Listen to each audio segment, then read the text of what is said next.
Wait a minute, did She-Hulk set up World War Hulk in Phase 5? Shut the front door. Where was Hulk in between Infinity War and Endgame? What would you like me to say? Let's discuss. It's okay with me. After a long wait, Marvel's She-Hulk recently debuted on Disney+, and right out of the gate we're treated to an episode almost entirely featuring Mark Ruffalo's Hulk. Marvel was wise to get us caught up on Bruce Banner so we could focus on Jennifer Walters. The dynamic between Jennifer Walters and Bruce Banner was well crafted and a delight to see. The chemistry between the two works really well, and we hope to see more of this in future episodes. Right now! Marvel also answered the mystery of Shang-Chi's end credit scene, where Bruce Banner showed up in human form with his arm in a sling. How was he able to revert back? Well, as Bruce Banner put it, because, I made this little device which keeps me in human form. And that brings us to what is possibly the biggest and most dismissed Easter egg Marvel has presented yet. I gotta get to the bottom of that. Yep, that Sakarian ship that came out of nowhere and caused the car crash of Jennifer Walters and Bruce Banner, which in turn resulted in the origin of She-Hulk.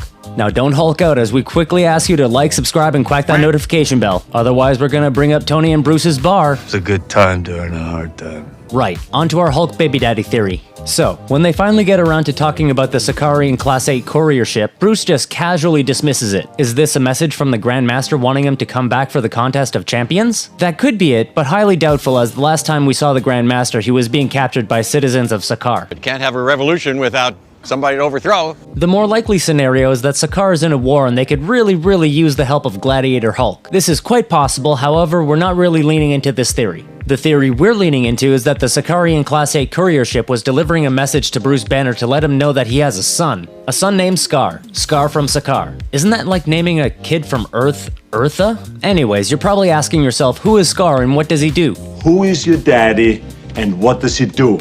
And you're also probably asking yourself, did Hulk have time to have a baby? And if so, who with? Don't get angry, we have these answers for you, as you know, but that's a video for later. Anyways, the question here is, when could Hulk have had a child? Well, there are two standout scenarios here. The most obvious one is that Hulk could have been with a woman, or more than one, on Sakaar during his gladiator years in Thor Ragnarok. The other is that he could have gone back to Sakaar anytime between Infinity War and Endgame. Why do we think this? Well, in She-Hulk Episode 1, you can see Hulk's gladiator helmet in the background when Jen is walking through Hulk's house. See? Right there in the back when she's looking at the Iron Man helmet. Sneaky, Marvel. Real sneaky. Making us focus on the Iron Man helmet and missing that Ragnarok one. Also, Bruce knowing exactly what kind of ship that was, Yeah, Sakarian Class 8 courier craft. makes us think he went back to Sakaar during this time. However, with his smarts, he could have just figured this out by talking to Valkyrie on Earth or any numerous ways. But with this bit of knowledge and his gladiator helmet sitting nicely in the House of Hulk, we're leaning towards him visiting Sakaar between Infinity War and Endgame. Okay, now let's get on to whose Hulk's son is in the comics, and how he could be the start or the cause of World War Hulk in the MCU's Phase 5. In the comics, Scar is the son of Hulk and Kyera. Kyera, carrying the unborn baby Hulk, died when the warp core of Hulk's ship exploded. But this wasn't the case, as baby Hulk was actually in a cocoon and was born as a child instead of a baby.